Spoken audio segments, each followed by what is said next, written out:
আসসালামু আলাইকুম প্রিয় শিক্ষার্থীরা, তোমরা অনেকেই আমার কাছে জানতে চেয়েছো যে লিখিত পরীক্ষার ক্ষেত্রে কোন বিষয়গুলোর প্রতি আমাকে সতর্ক থাকতে হবে, অর্থাৎ আমি কোন বিষয়গুলো ভালোভাবে জানলে আমি লিখিত পরীক্ষায় খুবই ভালো রেজাল্ট করব।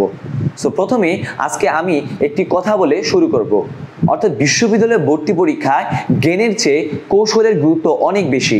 যে যত বেশি কৌশলী হবে তার সফলতা তত বেশি নিকটে। প্রথমত যে বিষয়টি তোমাকে খেয়াল রাখতে হবে, তোমার এই বছর লিখিত পরীক্ষায় একটি সিংহভাগ নাম্বার রয়েছে তোমার পরীক্ষার মধ্যে। তো সেই কারণে তোমার লিখিতর ক্ষেত্রে সময়ের ব্যাপারটি সবচেয়ে বেশি খেয়াল রাখতে হবে। অর্থাৎ 40 মার্কের লিখিতের জন্য তোমাকে 45 মিনিট সময় দেওয়া হবে। 5 মিনিট সময় যাবে তোমার লিখিতের প্রশ্নগুলো সম্পর্কে ভালোভাবে ধারণা নিতে। 5 মিনিট পরে তুমি কি করবে, সেই 40 মিনিটকে তুমি 40 মার্কে বিভক্ত করবে। অর্থাৎ তোমাকে যত মার্কের প্রশ্ন চাওয়া হয় ঠিক তত মিনিটে তুমি সেই উত্তরটি সম্পন্ন করবে। অর্থাৎ তোমাকে 10 মার্কের জন্য একটি প্যারাগ্রাফ লিখতে বলা হলো, তুমি কি করবে, 10 মার্কের জন্য 10 মিনিট সময় বরাদ্দ রাখবে। অর্থাৎ 10 মিনিট সময়ে তোমার প্যারাগ্রাফটি তোমাকে সম্পন্ন করতে হবে। অনেকেই মনে করে যে বিশ্ববিদ্যালয় ভর্তি পরীক্ষায় লিখিততে বেশি লিখলে মনে হয় বেশি নম্বর পাওয়া যাবে। আসলে সেই বিষয়টি নিতান্তই অমূলক। অর্থাৎ যারা এইরকম চিন্তা ভাবনা করে তারা অবশ্যই বোকার স্বর্গে বসবাস করছে। অর্থাৎ তোমাকে এখানে অপ্রয়োজনীয় তথ্য পরিহার করতে হবে। কেননা তোমাকে যদি জানতে চাওয়া হয় যে কনসার্ট ফর বাংলাদেশের, যেহেতু এবছর 50 বছর হয়েছে, তোমার কনসার্ট ফর বাংলাদেশ আসলে কি, তুমি যদি বিটলস ব্র্যান্ডের ইতিহাস নিয়ে আলোচনা করো তুমি কিন্তু নাম্বার পাবে না। অর্থাৎ তোমাকে কনসার্ট ফর বাংলাদেশ কত তারিখে হয়েছে, কেন হয়েছে, এর কিভাবে মুক্তিযুদ্ধে ইমপ্যাক্ট রেখেছে, কারা সেটাই অংশগ্রহণ করেছে, সেই বিষয়গুলো তোমাকে উত্থাপন করতে হবে।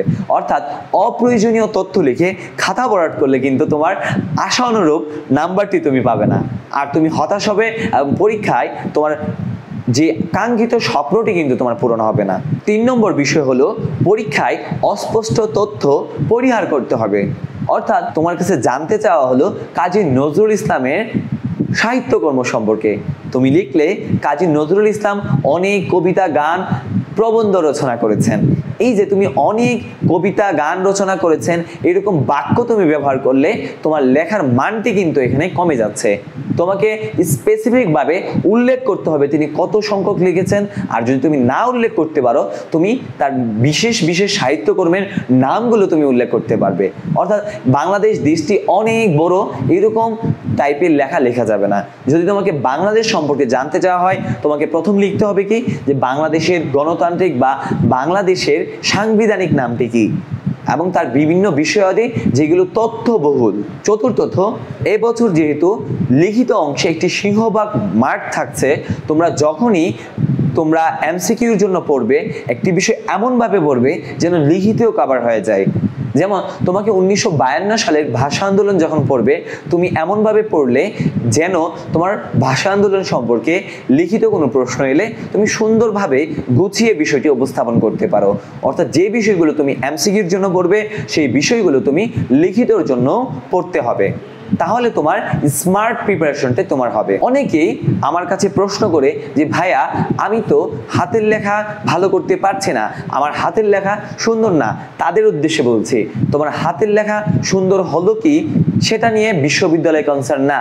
তোমার হাতের লেখা যদি স্পষ্ট হতে হবে সেটা হচ্ছে কনসার্ন। তোমার হাতের লেখা যদি খুব বেশি সুন্দর না হয় কোনো সমস্যা নেই, তুমি স্পষ্ট করে যদি বিষয়টি উত্থাপন করতে পারো তাহলেই তুমি পর্যাপ্ত নম্বরটি পাবে। আরেকটি বিষয় অবশ্যই মাথায় রাখতে হবে, যেহেতু তোমাদের জন্য সীমিত জায়গা থাকবে, সেই সীমিত জায়গার সর্বোচ্চ ব্যবহারটি তোমাকে নিশ্চিত করতে হবে। অর্থাৎ তুমি যদি সীমিত জায়গার সর্বোচ্চ ব্যবহারটি নিশ্চিত না করো তাহলে তোমাকে ভবিষ্যতে পস্তাতে হবে। সেই কারণে তোমাকে সীমিত জায়গার সর্বোচ্চ ব্যবহার করার জন্য বাসায় বেশি বেশি প্র্যাকটিস করতে হবে। অর্থাৎ লিখিত বেশি বেশি করে তোমাকে অনুশীলন করতে হবে। আমরা জানি practice makes a man perfect. অর্থাৎ তুমি যত বেশি প্র্যাকটিস করবে তোমার লিখিতের দক্ষতা তত বেশি উন্নত হবে, তোমার লিখিতের দক্ষতা তত বেশি সমৃদ্ধ হবে। তো সুতরাং আমি যে টিপসগুলো দিলাম সেই টিপসগুলো যদি তুমি মাথায় রাখতে পারো তাহলে তুমি পরীক্ষায় অবশ্যই ভালো করবে। প্রথমত হলো তোমাকে সময়ের প্রতি খেয়াল রাখতে হবে। দ্বিতীয়ত যে বিষয়টি সম্পর্কে তোমাকে বলেছি অপ্রয়োজনীয় তথ্য পরিহার করতে হবে। তৃতীয়ত যে বিষয়টি সম্পর্কে বলেছি অস্পষ্ট তথ্য ব্যবহার করা যাবে না।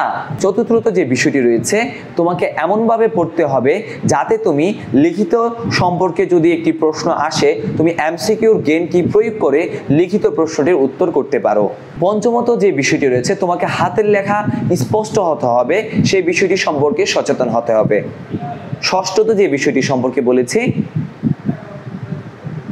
সীমিত জায়গার সর্বোচ্চ ব্যবহারের জন্য তোমাকে বেশি বেশি প্র্যাকটিস করতে হবে। অর্থাৎ তুমি 6টি বিষয় যদি মেনে রেখে মনের মধ্যে নিয়ে তুমি পরীক্ষার প্রিপারেশন নাও, তোমার ইনশাআল্লাহ কেউ ঠেকাতে পারবে না। আর পরিশ্রমের সঙ্গে তোমার টেকনিকটি যদি সংযুক্ত হয় তাহলেই তুমি পরীক্ষায় ভালো করতে পারবে।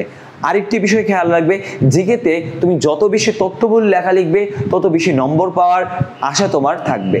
সো ততদিন পর্যন্ত তোমরা ভালো থাকো, সুস্থ থাকো, সে কামনাই করি। এবং আমার চ্যানেলে যদি তুমি আরও জিকে সম্পর্কিত বা রিটেন সম্পর্কিত সাজেশন চাও তাহলে এখনই সাবস্ক্রাইব করে ফেলো। আর কি বিষয়ে সাজেশন চাও সেটি কমেন্ট বক্সে জানিয়ে দাও।